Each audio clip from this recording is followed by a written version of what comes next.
UP में काबा के जवाब में यूपी में बाबा गाना गाने वाली मशहूर कवयित्री अनामिका अंबर ने बिहार सरकार पर गंभीर इल्जाम लगाए हैं। दरअसल अनामिका अंबर का कहना है कि बिहार सरकार ने उनके काव्य पाठ पर इसलिए रोक लगा दी थी क्योंकि उन्होंने सीएम योगी के समर्थन में कविता ना पढ़ने से मना कर दिया। कवयित्री अनामिका का आरोप है कि उन्हें बिहार सरकार के पर्यटन विभाग, जिसके मंत्री तेजस्वी यादव हैं, सांस्कृतिक कार्यक्रम में काव्य पाठ के लिए आमंत्रित किया था, लेकिन जब वो वहां पहुंची तो उन्हें रोक दिया गया क्योंकि उन्होंने बीते समय में मोदी योगी के समर्थन में कविताएं रची हैं। रहे निभाते जो सदा मेहनत के दस्तूर, रहे निभाते जो सदा मेहनत के दस्तूर, मजदूरों की आंच से है दुनिया में नूर। मशहूर शायरा अनामिका अंबर जैन और बिहार सरकार आमने सामने है। अनामिका अंबर जैन ने बिहार सरकार पर बड़ा इल्जाम लगाया है, जिसके बाद से सियासत तेज हो चली है।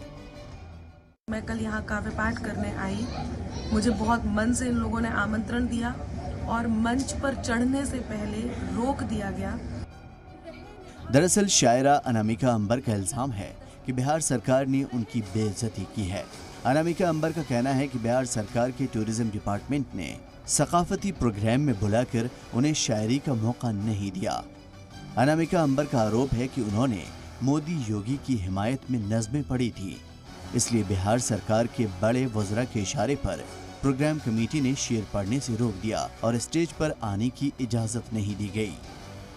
प्रशासन ने ये बताया हमें कि उनके ऊपर प्रेशर है, उन्हें बिहार सरकार का आदेश है कि अनामिका अंबर को काव्य पाठ ना करने दिया जाए। तो किस बात का डर है ये वही जाने।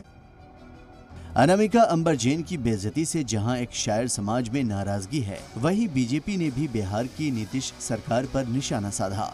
बीजेपी लीडर अमित मालविया समेत कई लीडरान ने ट्वीट कर बिहार सरकार पर तंज कसा। साथ ही अनामिका अंबर की शायरी पर रोक को अदब पर हमला करार दिया। ब्यूरो रिपोर्ट, जी मीडिया।